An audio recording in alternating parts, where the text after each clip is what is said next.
Dan begitu si Tony ini ngelihat ke arah bawah, dia itu bisa ngelihat kepala Maman itu posisinya ada di bawah dan kakinya ada di atas. Jadi kayak si Maman ini gantung dengan darah yang masih mengucur. Pada waktu Afif ini menuju ke toilet, dia itu dengar ada suara. Suara ini seperti menjauh dan suaranya itu menggema. Tapi Afif itu yakin kalau itu suaranya Maman. Dia tuh ngelihat, sekilas dia ngelihat ada tangan yang tangan ini sudah berdarah-darah. Dan disitulah begitu Tony ini lari ketakutan, dia denger lagi ada suaranya si Maman. Dia tuh kayak teriak-teriak, "Ojo nagih utangku ya, ojo nagih utangku ya."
Bismillahirrahmanirrahim. Assalamualaikum warahmatullahi wabarakatuh.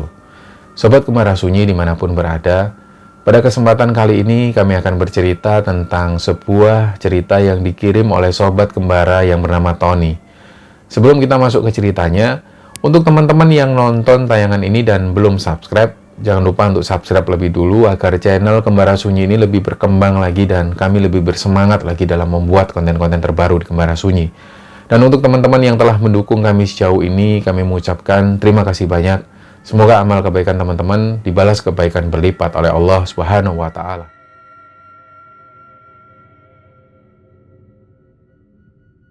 Untuk cerita kali ini, teman-teman, dikirim oleh Sobat Kembara yang namanya Tony. Jadi Tony saat ini tinggal di Surabaya, tepatnya di daerah Surabaya Timur. Tapi untuk kali ini Tony ini ingin cerita pengalaman yang dialami pada waktu dia masih ada di Magetan, Jawa Timur. Jadi ceritanya ayahnya Tony ini menikah dengan ibunya Tony yang asli Magetan.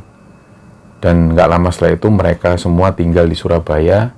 Dan waktu di Surabaya itu seingat Tony, kalau nggak salah sekitar usia 7 tahun waktu itu Tony ini ingat orang tuanya itu pernah punya toko, yang lebih tepatnya toko ini menjual berbagai macam tembakau.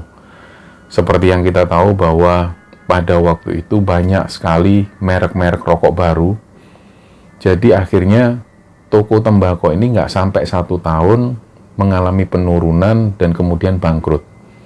Nah pada saat itulah akhirnya Tony ini dipindahkan ke Magetan. Dia tinggal sama kakek dan neneknya di sana. Jadi selama Tony tinggal di Magetan itu, kedua orang tuanya ini kerja di Taiwan.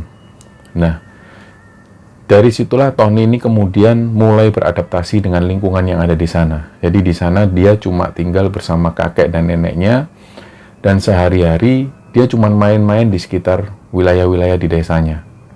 Nah, sampai kemudian waktu Tony ini duduk di bangku SD, dia mulai kenal dengan satu orang temannya yang dianggap klop sekali dengan dia, karena waktu itu Tony ini mengaku pada waktu SD itu dia punya satu kekurangan, terutama pada pelajaran matematika atau berhitung. Nah, satu temannya Tony ini yang namanya Afif, dia punya kelebihan di bidang itu. Jadi akhirnya Tony sering bergaul dengan Afif, baik itu main-main di sawah, main di sungai maupun lain sebagainya. Nah, di samping itu Tony ini sering minta belajar bareng dengan si Afif. Harapan Tony supaya dia bisa memahami sedikit-sedikit tentang matematika dan berhitung. Nah, berjalannya waktu akhirnya mereka ini sahabatan. Mereka dekat kemana-mana selalu bareng, bahkan sekolah pun itu selalu bareng. Nah, singkat cerita, begitu mereka ini lulus SD dan mau masuk ke tingkat SMP, mereka ini sampai milih satu sekolah yang sama. Nah, ada sekolah di sana, satu SMP, tapi sekolahnya ini agak jauh dengan desa mereka. Nah, setelah melalui berbagai pertimbangan, akhirnya mereka pun tetap mendaftar di sekolah itu. Tony dan Afif akhirnya sekolah di sana. Nah, pada saat sekolah di sana, mereka pun menemukan kendala lagi. Karena jarak dari rumah mereka menuju ke sekolah itu agak jauh dan membutuhkan waktu yang lumayan agak banyak untuk menuju ke sekolah itu. Akhirnya Tony ini sempat bilang ke kakeknya, dia pengen dibelikan motor baru. Nah, karena hampir tiap bulan sekali orang tuanya Tony selalu ngirim uang, jadi selama proses pengiriman itu setiap bulan, kakeknya Tony ini selalu nyimpen uang tersebut. Jadi ketika Tony minta motor baru, kakeknya pun nggak lama kemudian membelikan Tony motor baru. Nah, karena di sana ini, di sekolah itu, yang punya motor ini nggak banyak. Cuman sekitar 5 orang termasuk Tony, Afif, dan ada satu lagi yang namanya Maman. Selain itu ada lagi 2 orang temannya. Jadi cuma 5 orang yang punya sepeda motor. Jadi akhirnya setiap pagi Tony ini dijemput oleh Afif, mereka pun berangkat ke sekolah bareng-bareng. Nah, singkat cerita sampai satu saat ada satu temannya ini yang datang ke Tony. Namanya Maman. Maman ini juga punya sepeda motor. Setiap hari Maman selalu berangkat naik motor menuju ke sekolahnya itu. Jadi hari itu tiba-tiba Maman ini datang ke Tony. Ton, aku harap nyilih duit 5.000. Nah, karena waktu itu harga bensin ini 1 liternya 5.000 rupiah. Jadi Tony tanya ke Maman, arep gua apa? Kayak tuku bensin kuntek. Ya wes, iki kapan mau balik no? Ternyata si Maman bilang, kok 2 minggu mana ya Ton? Nah, jadi Tony ini tahu bahwa si Maman ini sebenarnya setiap 2 minggu selalu dikasih uang saku oleh bapaknya. Jadi uang saku dari Maman ini terhitung uang mingguan. Jadi Tony akhirnya dengan mudah ngasih pinjaman ke Maman. Nah, setelah masa peminjaman itu akhirnya 2 minggu berjalan, Tony nagih uangnya ke Maman. Kebetulan waktu itu di satu siang dan nggak ada pelajaran, Tony nyamperin Maman. Man, di duitku, balik no, itu wis 2 minggu. Nah, waktu itu menurut Tony, Maman itu agak berbelit-belit. Jadi dia bilang kalau uangnya belum dikirim sama bapaknya, dan dia waktu itu bilang lagi nggak megang uang. Nah, menurut Tony, uang 5.000 ini uang yang cukup besar pada kala itu. Karena waktu itu mereka cuman bawa uang saku sekitar 5.000 rupiah. Tapi untuk Tony sendiri, karena dia tergolong orang yang cukup mampu, jadi Tony ini uang sakunya juga lebih. Tapi karena dia berpikir uang 5.000 ini juga uang nggak sedikit, jadi dia tagih terus uang itu ke Maman. Tapi karena Maman terus berbelit-belit, sampai akhirnya terjadilah perkelahian, dan di kelas itu Tony ini mukul si Maman. Sampai nggak lama setelah itu banyak yang melerai perkelahian mereka, dan singkat cerita, jam waktu sekolah pun sudah usai, mereka pulang ke rumah masing-masing. Nah, sesampainya di rumah seperti biasa, Tony itu selalu cerita apapun sama si kakek dan neneknya. Jadi begitu pulang, Tony ini cerita ke neneknya, Mbah, aku mau mari gelut ambek Maman. Lu apa oleh? Nah, ceritalah si Tony bahwa Maman ini pinjam uang 5.000, katanya buat beli bensin. Nah, ternyata neneknya itu menjelaskan, neneknya Tony ini, wes kamu ikhlaskan aja, nggak usah ditagih lagi, uang cuman uang 5.000. Nah, si Tony menjelaskan, bukannya gitu mbah, si Maman ini kan selalu dapat uang saku dari ayahnya setiap 2 minggu sekali. Nah, ternyata neneknya menjelaskan lagi, kamu itu mbok agak ngerti sama Maman. Maman itu kan sudah ditinggal sama bapaknya. Nah, dari situlah si Tony ini juga agak kaget. Ternyata ayahnya Maman ini sudah meninggal. Jadi yang diomongkan Maman waktu itu mungkin dia bohong sama teman-temannya bahwa setiap 2 minggu dia selalu dapat uang saku dari ayahnya. Padahal menurut keterangan dari neneknya Tony, ayahnya ini sudah lama meninggal, ayahnya Maman itu. Nah, akhirnya Tony ini juga berpikir lagi, terus dibuat apa ya uangnya ya? Terus selama ini si Maman itu dapat uang dari mana, Mbah? Lah neneknya jelaskan lagi. Jadi ternyata Maman dan ibunya dan juga beberapa orang adiknya itu mendapatkan penghasilan sehari-hari dari cari pakan ternak. Dan pakan ternak inilah yang dijual ke tetangga-tetangganya, kemudian dibelikan untuk beli beras dan makan sehari-hari. Nah, setelah mendengar penjelasan dari neneknya, Tony itu juga ngerasa agak kasihan. Tapi karena dia masih sebel karena sikap Maman yang seperti itu, dia sudah janji mau mengembalikan uangnya setelah 2 minggu. Ternyata si Maman nggak juga mengembalikan. Di situ Tony ini masih tetap jengkel, meskipun Tony tahu cerita dari neneknya seperti itu. Nah, waktu pun berlalu, jadi di sekolahan itu si Tony ini nggak mau nyapa si Maman, jadi dia masih jengkel. Sampai kemudian Tony itu tiba-tiba badannya panas dan dia akhirnya nggak bisa masuk sekolah. Ketika dibawa ke puskesmas, ternyata dia sakit tipes. Pada akhirnya si Tony harus istirahat di rumah. Nah, di hari kedua, pada waktu Tony ini nggak berangkat ke sekolah, tiba-tiba neneknya datang. "Le, ono koncomu kowe lho nang ngarep." "Sopo, Mbah?" "Embuh, Mbah gak ngerti, urung delok, Mbah." Lah keluarlah si Tony. Ternyata Tony juga kaget, loh kok ada Maman. Nah, Maman ini berdiri di depan pintu. Dia pakai seragam sekolah, nggak bawa motor, nggak juga bawa tas. Nah, karena si Tony ini masih jengkel, jadi Tony itu menghampiri Maman tanpa mempersilahkan Maman untuk masuk. Dia langsung tanya, "Ono apa, Man?" Ternyata waktu itu Maman ini dengan raut wajah yang memelas, dia langsung minta maaf. "Ton, aku njaluk sepuro ya, Ton. Sepurane aku urung iso balekno dhuwitmu, Ton." Nah, karena Tony ini sebelum-sebelumnya sudah dapat cerita dari neneknya, akhirnya Tony, ya wis lah, wis gak apa-apa lah, tak ikhlasno ae. Nah, ternyata Maman ini langsung meluk Tony. "Ton, sepurane ya, Ton. Sakjane iku duit 5.000 iku tak nggo tuku beras, Ton. Gawe mangan ibu ambek adik-adikku." Lah disitulah Tony ini langsung merasa bersalah. Ya Allah, ternyata uangnya ini bener buat beli beras. Nah, akhirnya setelah itu Tony pun bilang ke Maman, "Ya wis lah, Man, wis gak usah dipikir. Wis aku ikhlas kok. Temen ya, Ton. Ya wis nek ngono aku pamit ya." Nah, Tony ini bilang, "Loh, kamu itu ndak sekolah, Man." Lah Maman ini sambil noleh terus bilang, "Lah aku wis wayahe mulai, Ton." "Oh, ya wis lah." Lah setelah itu Tony ini masuk. Dia ngelihat Maman jalan sampai menjauh. Nah, waktu itu Tony ini sempat berpikir, si Maman ini kok nggak bawa motor, padahal rumah Maman ini jauh. Nah, waktu itu Tony ini sempat berpikir, ini Maman ini dari mana? Kok nggak bawa tas? Ditanya nggak sekolah, dia bilang sudah waktunya pulang. Nah, karena Tony juga nggak tahu itu jam pulang sekolah atau belum, Tony ini sendiri juga sakit 2 hari di rumah. Nggak lama setelah itu dia pun cerita ke neneknya. Neneknya sempat tanya, "Iku mau sopo, Ton?" "Maman, Mbah." "Oh, Maman. Mesake arek iku." Jadi neneknya cerita lagi, Maman itu kasihan. Jadi untuk kebutuhan sehari-hari ya cari pakan ternak terus dijual ke tetangga-tetangganya. Sekali lagi neneknya bilang, "Wis talah, Ton, ikhlasno ae, wong duit sakmono ae kok." "Nggih, Mbah, sudah tak ikhlaskan, Mbah." Nah, Tony pun akhirnya istirahat. Nah, beberapa hari setelah itu, ketika 5 hari Tony ini ada di rumah, dia nggak masuk sekolah, ada teman-teman dan juga guru-guru ini yang datang, naik mobil charteran. Mereka datang untuk jenguk si Tony.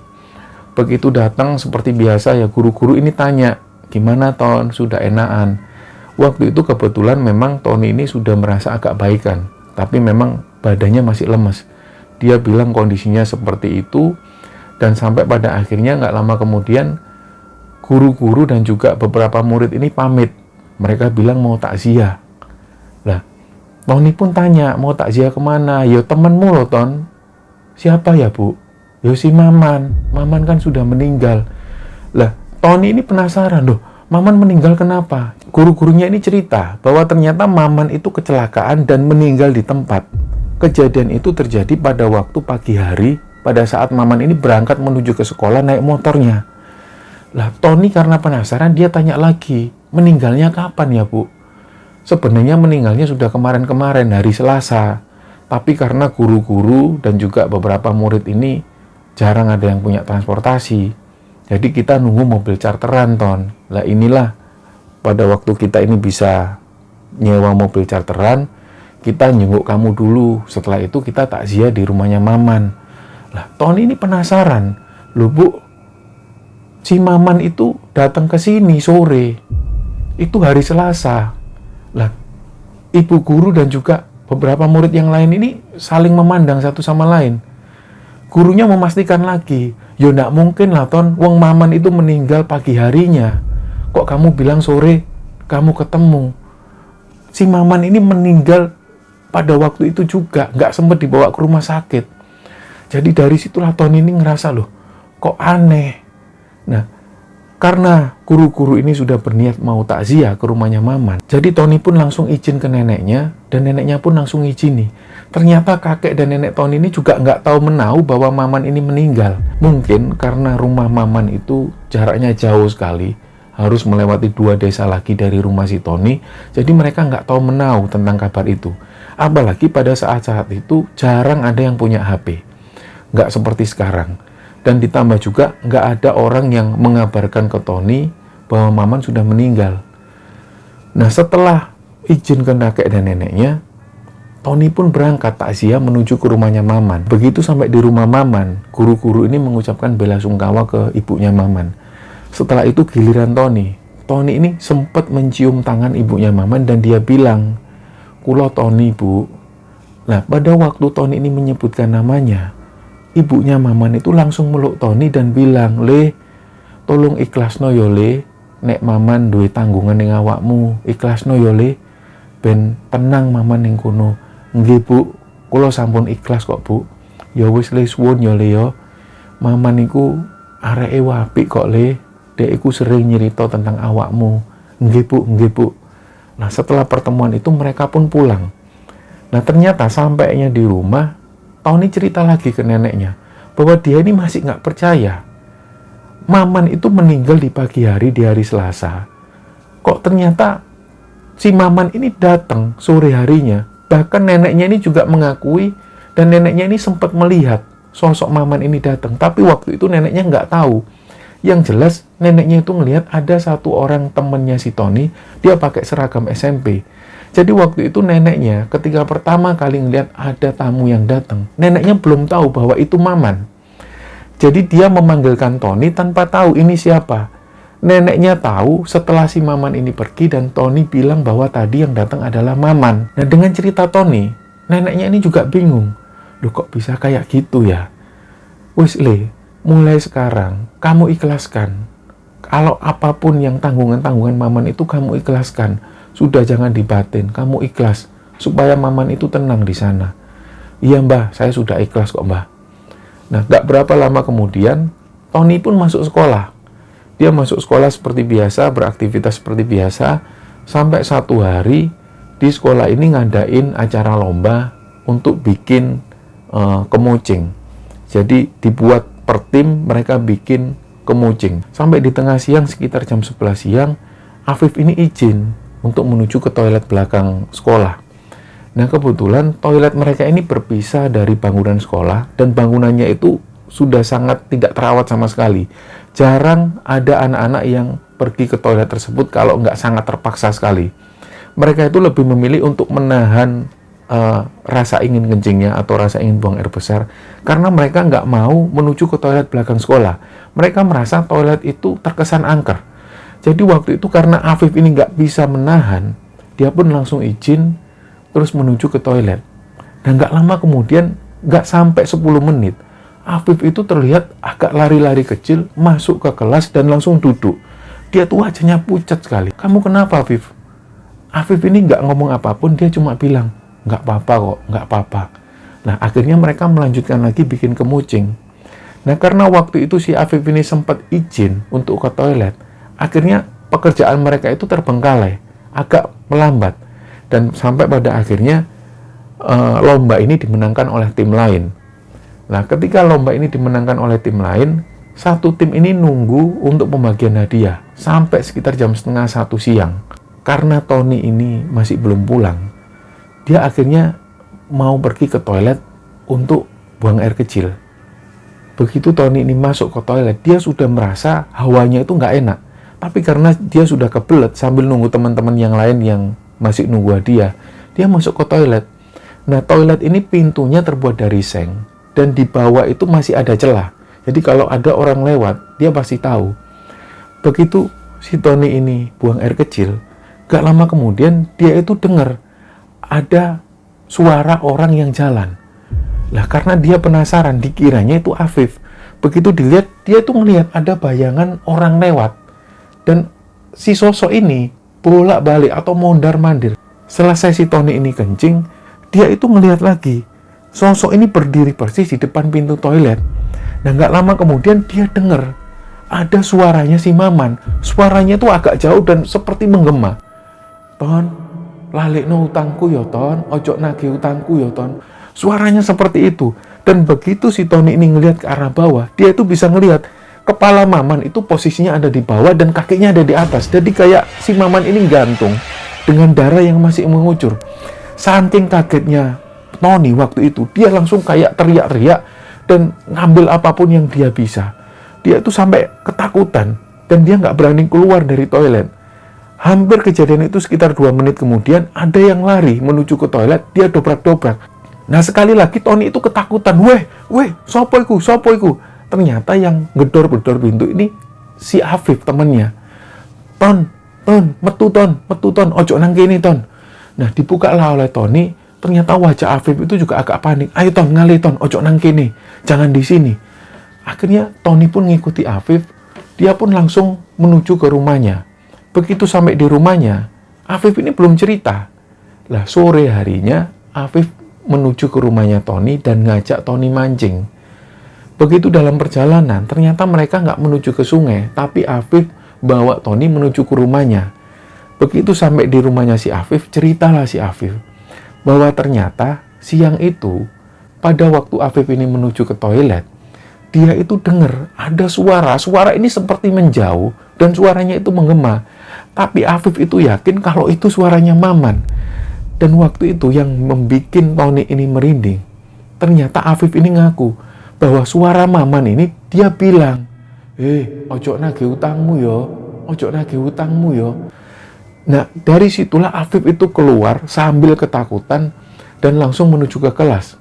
Nah, dengan cerita itu akhirnya Tony juga cerita, loh Viv, aku ini juga tadi waktu di toilet dengar suara yang sama. Bahkan Tony ini juga cerita, waktu itu dia melihat betul kepala si Maman itu kebalik, jadi kepalanya ada di bawah. Dia cerita itu ke Afif. Jadi seolah-olah mereka itu nggak percaya, kok bisa ada kejadian seperti itu. Nah setelah kejadian itu mereka itu jadi takut. Begitu sampai di rumah, si Tony cerita lagi ke neneknya dengan kejadian-kejadian yang seperti itu. Ternyata neneknya cuma bilang, "Le, kowe iki kurang ikhlas. Kowe ikhlas no, gak usah nagih utangnya Maman. Wis ojo mbok arep-arep. Gak usah kamu mengharapkan lagi. Si Maman ini sudah meninggal. Kamu ikhlaskan supaya dia itu tenang." Nah, Tony ini juga agak nggak terima sama neneknya karena Tony sendiri sudah merasa mengikhlaskan itu. Jadi nggak ada yang perlu dipermasalahkan. Jadi Tony ikhlas dengan uang 5.000 itu. Nah, malam itu pada waktu Tony ini ada di rumah, dia tuh lapar. Seperti biasa kalau lapar di malam hari, neneknya ini selalu nyuruh si Tony untuk ngambil telur di kandang ayam yang ada di belakang rumah. Nah malam itu karena si Tony ini sebenarnya sudah takut. Karena kandang ayam ini posisinya ada di belakang rumah dan suasana di sana itu gelap. Tapi karena Tony ini sudah lapar, dia bilang ke neneknya, "Mbah, aku luwe mbah. Ya wis kono lho le, jukuk endok kono lho nang kandang." Nah Tony itu sempat berkelit, dia sempat kayak mau nyuruh neneknya, tapi neneknya nggak mau. "Weh, wong lanang kok wedian, ayo kono, jukuk dewe." Nah Tony pun langsung menuju ke kandang belakang rumah. Begitu dia keluar dari rumah, kandang ini jaraknya masih sekitar 10 meteran. Dia harus jalan lagi dengan suasana yang gelap. Karena dia sudah terbiasa ngambil telur di malam hari, dia langsung masukkan tangannya ke kandang ayam tersebut. Dia raba-raba dan dia ambil 2 butir telur ayam. Begitu telur ayam ini sudah diambil, ternyata dia itu ngerasa ada yang megang tangannya. Dan begitu tangan Tony ini dipegang, dia tuh ngerasakan dingin. Begitu ditarik, dia tuh ngelihat, sekilas dia ngelihat ada tangan, yang tangan ini sudah berdarah-darah. Dan disitulah begitu Tony ini lari ketakutan, dia denger lagi, ada suaranya si Maman. Dia tuh kayak teriak-teriak, "Ojo nagih utangku yo, ojo nagih utangku yo." Tony itu ketakutan, sampai masuk ke dalam rumah, dia bangunkan lagi neneknya. Mbah, ono suaranya Maman, Mbah. Ada suaranya Maman, Mbah. Maman bengok-bengok, Mbah. Maman teriak-teriak, Mbah. Di situ neneknya ini jelaskan lagi, wes, nggak usah wedi. Sing penting gue wes ikhlas. Sing penting gue wes ikhlas, nggak usah wedi. Lah akhirnya waktu itu Tony ini nggak jadi makan, padahal telur ini sudah diambil. Nah pas waktu tidur itulah, karena si Tony ini teringat lagi dengan suara Maman, dia tuh nggak bisa tidur, sampai dia paksakan untuk tidur, dan akhirnya malam itu nggak ada kejadian apapun. Keesokan harinya, dia seperti biasa menuju ke rumah Afif.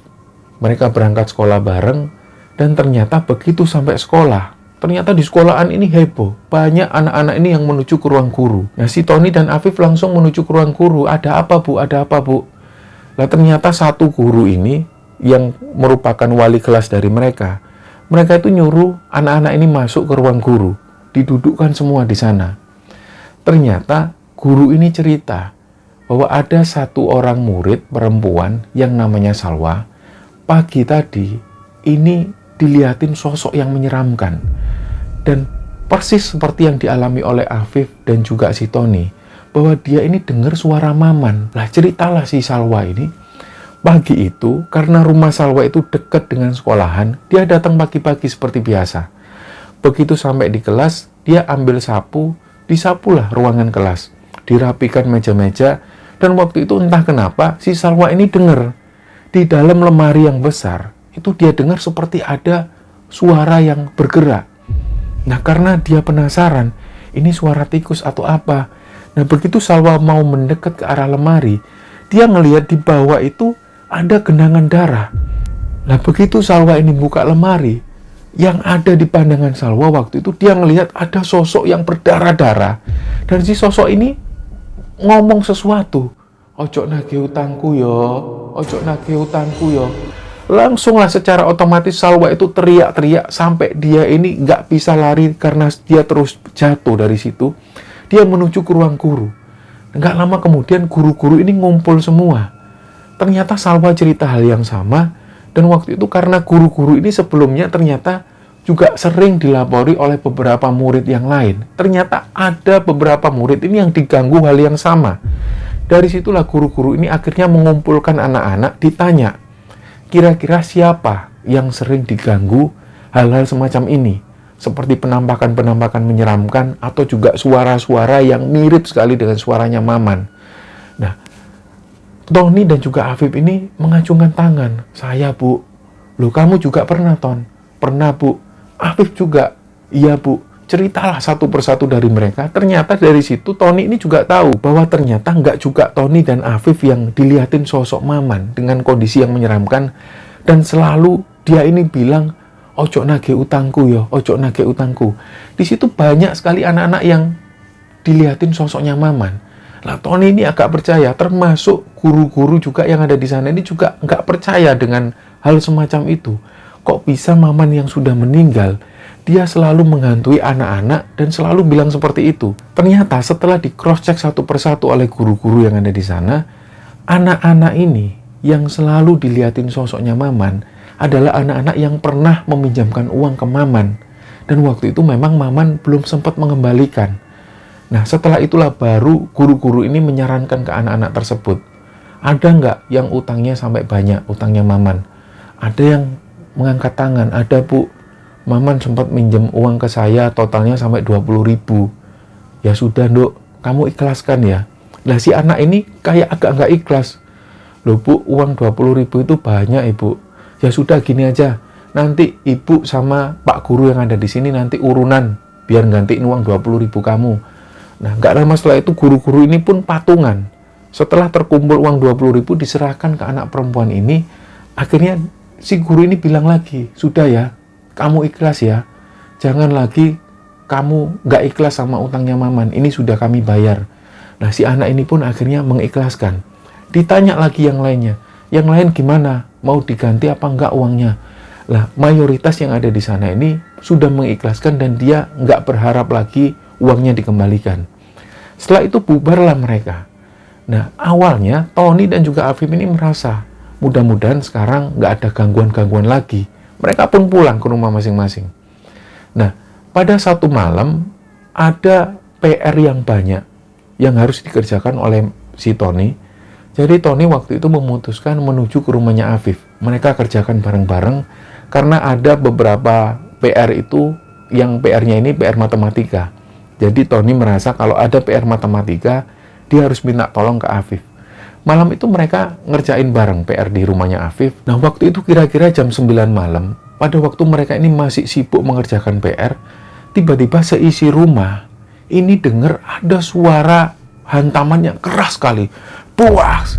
Karena rumah Afif ini dekat dengan jalan raya. Jadi mereka mengira, innalillahi wa inna ilaihi raji'un. Ono kecelakaan, Afif. Iya, ono kecelakaan. Nah, waktu itu ayahnya Afif ini langsung keluar dari rumah, beliau lari menuju ke jalan raya. Nah, nggak lama setelah itu, nggak sampai 5 menit, ayahnya Afif ini balik lagi ke rumah dengan wajah yang pucat dan ketakutan. Wes, gak usah metu. Lu ono apa, Pak? Wes, gak usah metu. Lah, ceritalah bapaknya Afif itu. Ternyata begitu dicek setelah mereka dengar ada suara benturan yang keras sekali, bapaknya Afif ini keluar sendirian. Waktu itu bapaknya Afif ini juga ngerasa heran. Kok ada suara benturan semacam ini, ada kecelakaan, kok orang-orang kampung ini tidak keluar. Jadi bapaknya Afif jalan sendiri di jalan raya. Begitu dilihat, ternyata dia itu ngelihat ada sosoknya Maman. Sosok Maman ini sudah tergeletak di pinggir jalan dengan wajah yang berdarah-darah dan hancur semuanya. Di situ, bapaknya Afif ini sama sekali nggak melihat ada sepeda motor. Tapi yang dia lihat, ini hanya sosoknya Maman dengan wajah yang sudah berlumuran darah dan hancur. Nah, dari situlah bapaknya Afif ini langsung lari ketakutan dan bilang ke anak-anak, jangan keluar rumah, karena itu temanmu. Nah, begitu tahu bahwa bapaknya Afif ini dilihatin sosoknya Maman, bapaknya Afif pun bilang ke anak-anak yang ada di sana, juga Tony dan juga adiknya si Afif, bapaknya bilang, ayo kirim doa ke temanmu itu, kirim doa, kirim Al-Fatihah, supaya temanmu ini tenang di sana. Akhirnya mereka pun kirim doa, Bismillahirrahmanirrahim, alhamdulillah, dikirimkan untuk almarhum Maman. Nah, ternyata pada waktu mereka ini bacakan doa, mereka semua ini dengar ada suara sepeda motor yang melaju dan menjauh suara motor itu. Nah, setelah mereka berdoa, akhirnya Tony ini pun pamit pulang. Setelah pulang, dia cerita lagi ke neneknya tentang kejadian waktu itu, bahwa bapaknya Afif ini sempat keluar karena mendengar suara benturan dan lain sebagainya. Ternyata yang dilihat adalah sosoknya Maman. Nah, disitulah kakeknya si Tony ini keluar. Dan waktu itu tiba-tiba neneknya Tony bilang ke kakeknya, iku lho, putumu iki digandoli terus sampai koncone. Wis lang dongakno kono. Mesake arek iki. Jadi maksudnya neneknya Tony ini bilang ke kakeknya supaya si Tony ini jangan sampai diganggu lagi. Tolonglah, kamu doakan ini. Jadi neneknya bilang ke kakeknya seperti itu.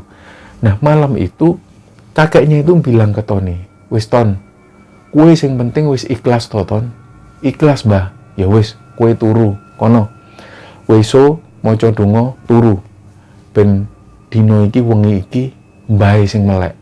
Nah, kakeknya bilang seperti itu ke Tony dan Tony pun tidur. Ternyata belum sempat Tony ini tidur, Tony itu merasa badannya itu meriang. Dia merasakan panas dingin yang luar biasa.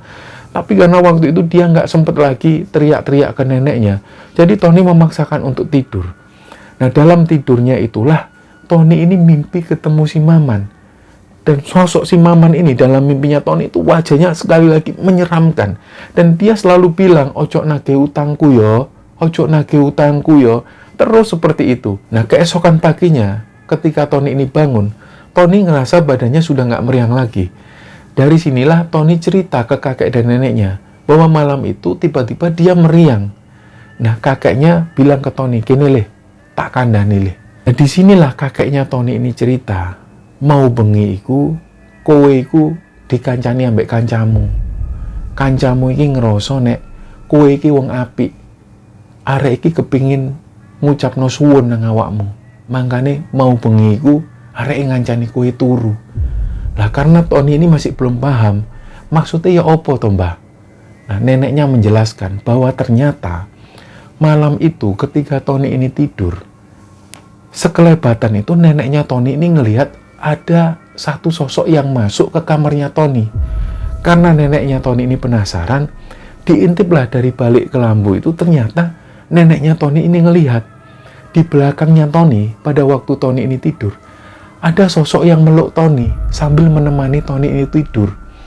Nah, disitulah neneknya Tony ini yakin bahwa ini sosoknya Maman. Begitu neneknya Tony ini manggil kakeknya, kakeknya pun juga sempat melihat.